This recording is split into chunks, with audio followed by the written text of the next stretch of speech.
Soal pedagodik bagian 2. Bagian 2 yakni tentang materi karakteristik peserta didik. Sebelumnya bagian 1 adalah teori belajar. Teori belajar ada 4. Yang pertama adalah teori belajar behavioristik, kedua adalah teori belajar kognitif, ketiga teori belajar konstruktivistik, keempat adalah teori belajar humanistik. Sekarang kita ke bagian 2, yakni mengenai karakteristik peserta didik. Nomor 1. Guru A ketika melakukan proses pembelajaran selalu menggunakan media. Kadang memutar video pembelajaran, kadang memutar CD audio, kadang menggunakan poster berwarna agar peserta didiknya memperhatikan dan tertarik terhadap apa yang dibahasnya, serta senang mengikuti pelajarannya, sehingga hasilnya sangat baik. Pembelajaran dilakukan demikian karena pertimbangan A. Gender peserta didik, B. Kultural peserta didik, C. Etnik peserta didik, D. Minat peserta didik, dan yang E adalah gaya belajar peserta didik. Kata kuncinya adalah memutar video pembelajaran, kadang memutar CD audio, poster berwarna agar peserta didiknya memperhatikan dan tertarik. Jadi jawabannya adalah yang D.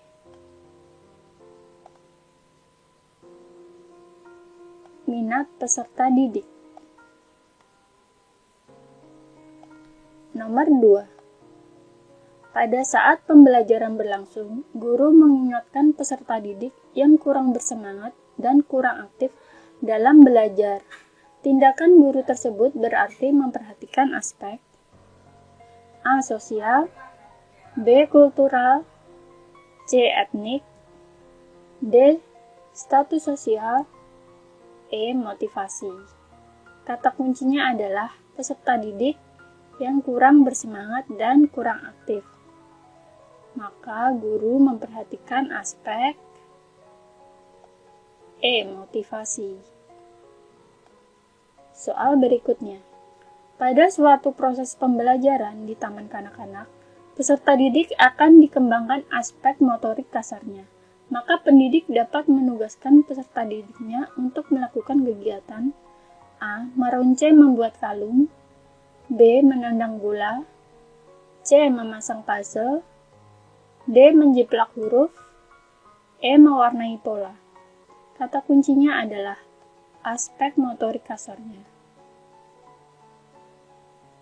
Jawabannya adalah yang memasang puzzle, menjiplak. Yang B. Menendang bola. Soal berikutnya.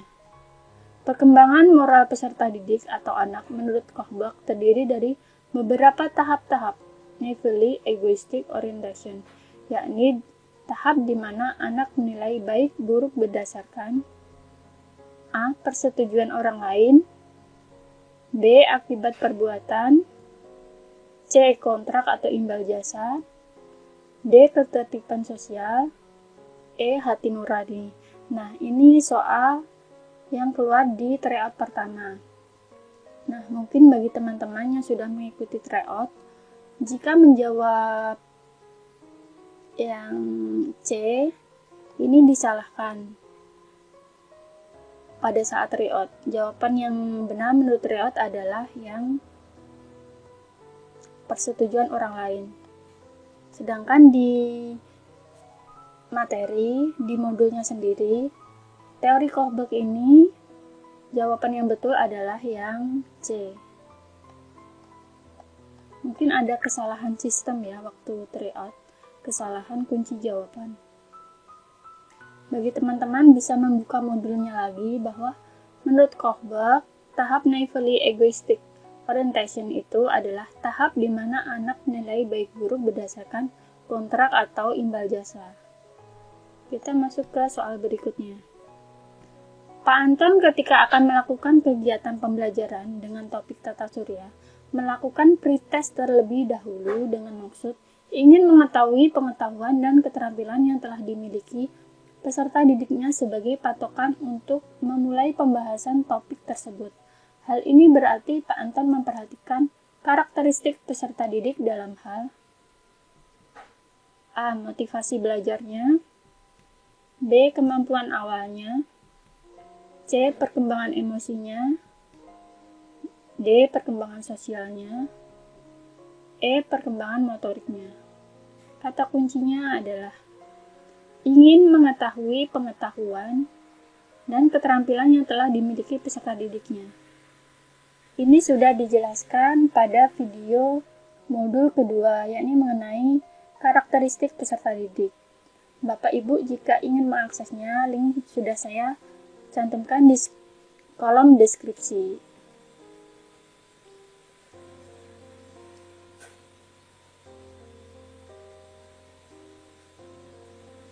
Jadi, jika guru ingin mengetahui pengetahuan dan keterampilan yang telah dimiliki oleh peserta didik, maka dalam hal ini adalah kemampuan awalnya. Soal berikutnya. Nomor 6. Peserta didik dalam suatu kelas, gaya belajarnya beragam. Ada yang visual, auditori, dan kinestik. Namun kegiatan pembelajaran selama ini masih banyak yang konvensional, klasikal. Agar dapat memenuhi ketiga gaya belajar tersebut, guru perlu, jadi ada 3 kata kunci ya, visual, yang kedua auditori, dan yang ketiga adalah kinestik. Jawabannya adalah yang A. Menggunakan metode ceramah, diskusi, dan tanya jawab, B. Menggunakan media komik, pembelajaran, dan buku paket, C. Menggunakan program audio dan modul. Yang D. Menggunakan media audio, video, dan percobaan. E. Menggunakan modul dan PowerPoint. Jadi yang diminta dalam soal adalah tiga gaya belajar, yakni visual, auditori, dan kinestik. Dan seharusnya jawabannya juga ada 3, karena yang diminta adalah 3, visual, auditori, dan kinestik. Ini yang A hanya 2. Nah, ada 3 ya. Ceramah, diskusi, dan tanya jawab.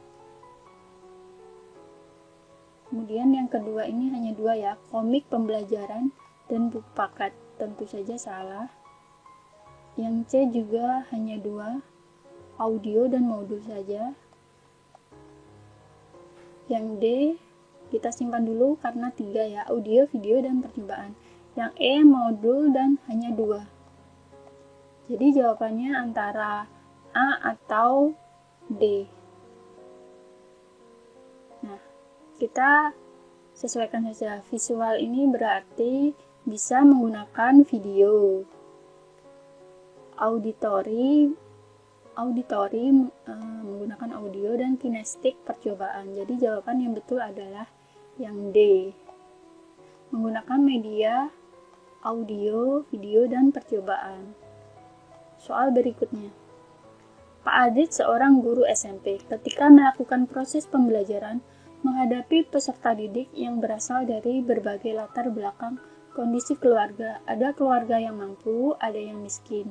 Ada yang orang tuanya menjadi pejabat, ada yang menjadi buruh dan pegawai swasta. Namun, Pak Adit memberikan perhatian dan pelayanan yang sama kepada peserta didiknya. Hal ini sebenarnya Pak Adit memperhatikan karakteristik peserta didik terutama A. Etnik, B. Minat, C. Motivasi, D. Status sosial, dan yang E adalah kultural. Di sini kata kuncinya adalah ada yang mampu, ada yang miskin, ada yang orang tuanya pejabat, ada yang menjadi buruh, pegawai swasta. Namun Pak Adit memberikan perhatian dan pelayanan yang sama. Jadi memperhatikan karakteristik peserta didik terutama. Jawaban yang betul adalah yang D, status sosial. Nomor 8. Pada suatu proses pembelajaran yang kebetulan hari itu bertepatan dengan peringatan Hari Sumpah Pemuda, guru sebelumnya telah menghimbau kepada peserta didik untuk mengenakan budaya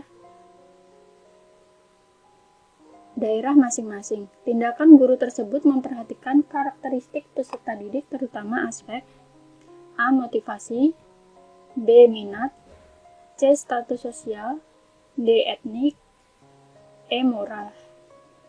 Kata kuncinya adalah peringatan Hari Sumpah Pemuda untuk mengenakan budaya daerah. Maka jawabannya yang D. Etnik.